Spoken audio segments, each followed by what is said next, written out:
लग्ने पैसे देऊन जुळत नाहीत. विवाह संस्था फक्त माहिती देणारे व्यासपीठ असू शकते. म्हणून एकमेकांच्या लग्नासाठी मध्यस्थ बना, दलाल नाही.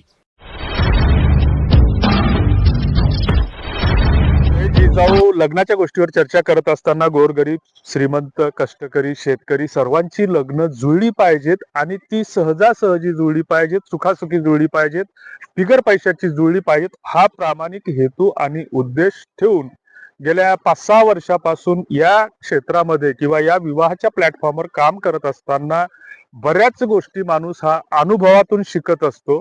आणि मग शिक्षणापेक्षा असं म्हणतात की अनुभव हे महत्वाचे असतात आणि आपला अनुभव हा दुसऱ्याच्या उपयोगी पडत असतो आणि स्वतःच्याही उपयोगी पडत असतो.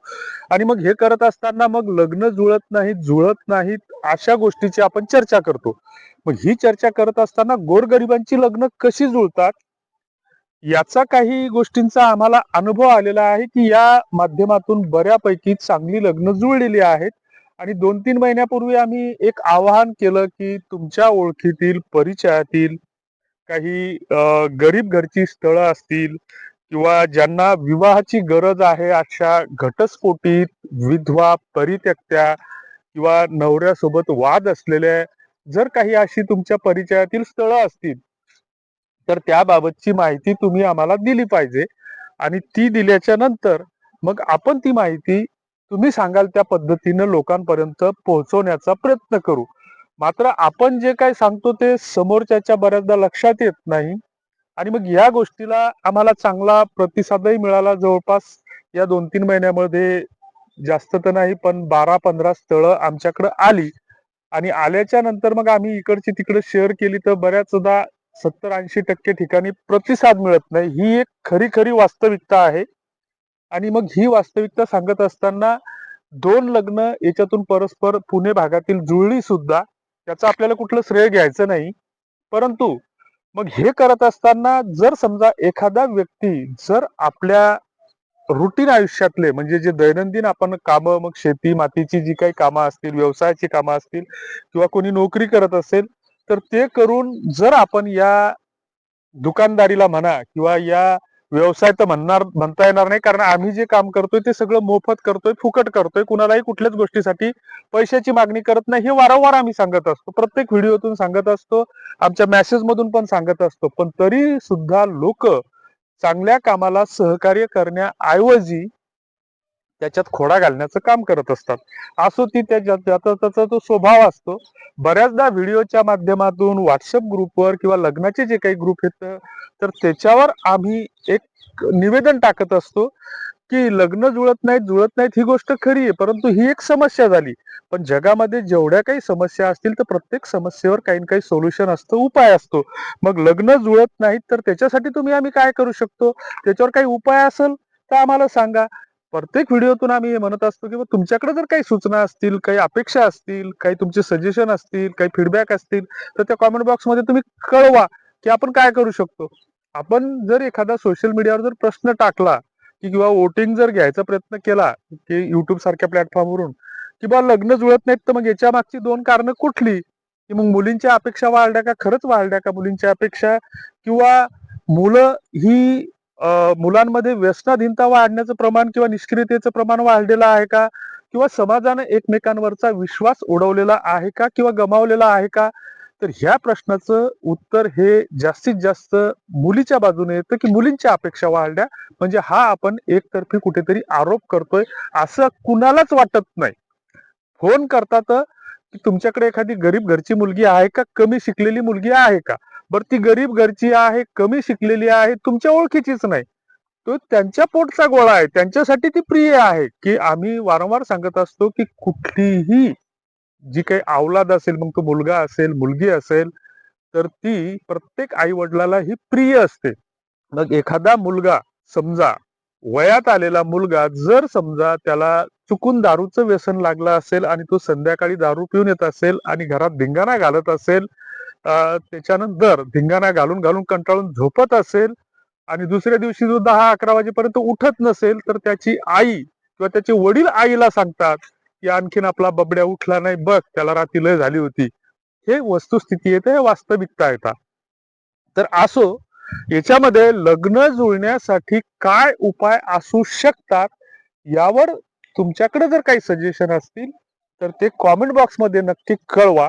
म्हणजे आपल्याला काय करता येईल की जे काही असामाजिक तत्व ज्याला म्हणू आपण किंवा जे काही दलाल आहेत किंवा जे फसव्या विवाह संस्था आहेत, बऱ्याच विवाह संस्था 90% जास्त ह्या चांगल्या पद्धतीने काम करतात. तर त्यांना कुठेतरी प्रतिबंध बसेल, आळा बसेल आणि आपण सगळे मिळून जर प्रयत्न केलं तर नक्कीच लग्न जुळतात. 700-800 लग्न आमच्या या माध्यमातून अशा प्रकारे या गेल्या 5-6 वर्षात जुळलेली आहेत.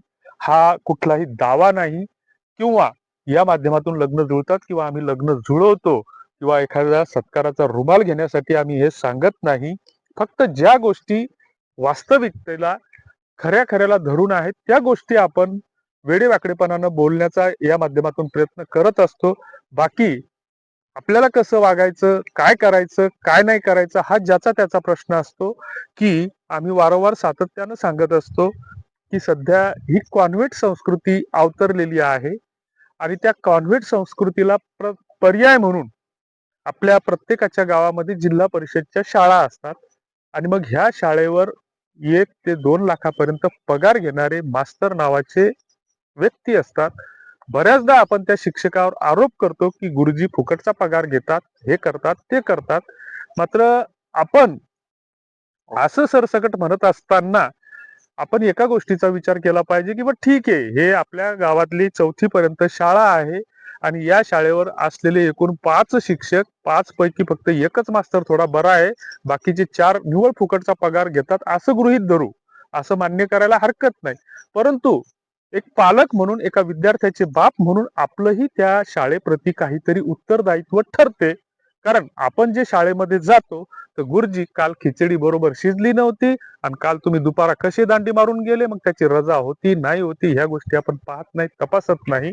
कारण आम्ही असे प्रयोग केलेले आहेत की आमच्या गावखेड्यामध्ये 7वी पर्यंत जिल्हा परिषदची शाळा असताना त्या शिक्षकाकडे आम्ही टोटल दुर्लक्ष केलं की ते काय करतात, शिकवतात, नाही शिकवत, आम्हाला त्याच्याशी काही घेणदेण नाही.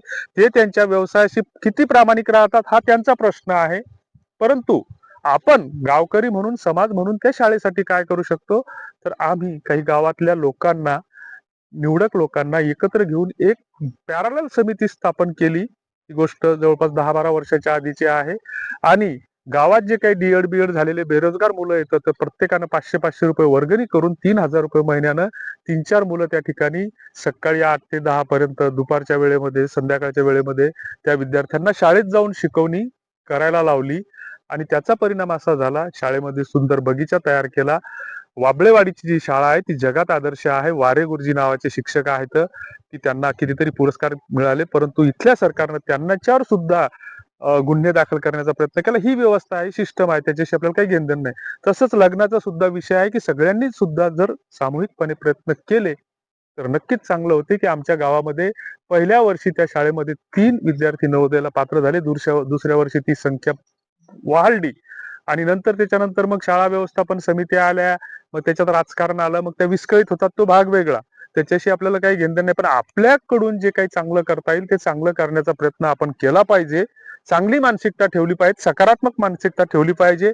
मग इथं या ग्रुपवर बायोडाटाच येत नाही, तर याचं काय खरं नाही, त्याचं काय खरं नाही, मुलीचे भावच वाढले, मुलीच्या बापाच्या घरी तर गुंठा भर नाही, मग त्याला कशाला फ्लॅट पाहिजे, मग तुझ्या 50 वर्षात कमावलं नाही, मग पोराकून 25 वर्षात काय अपेक्षा धरतू. ह्या गोष्टी काढून टाका. कशाला त्याची उडत बसता की आपण स्त्री भ्रूण हत्या केली त्याचे पाप आपण भोगा लागलो. 15-20 वर्षाच्या आधी हुंड्यासाठी आपण पोरी जाळल्या, अजूनही जे नोकरीवाले नवरे येतं, पोरं येतं, त्याचे नखरे कमी नाही झाले. बिगर हुंड्याची लग्नच करत नाहीत ते. ही वस्तुस्थिती आहे महाराष्ट्रातली आणि सत्य नाकारू नये. आरसा समोर धरला तर आरशात आपण आपला चेहरा पाहण्याचा प्रयत्न केला पाहिजे असं आम्हाला वाटतं. विषय बोलण्यासारखे भरपूर आहेत. तुम्हाला काय वाटतं ते नक्की कॉमेंट बॉक्स मध्ये कळवा.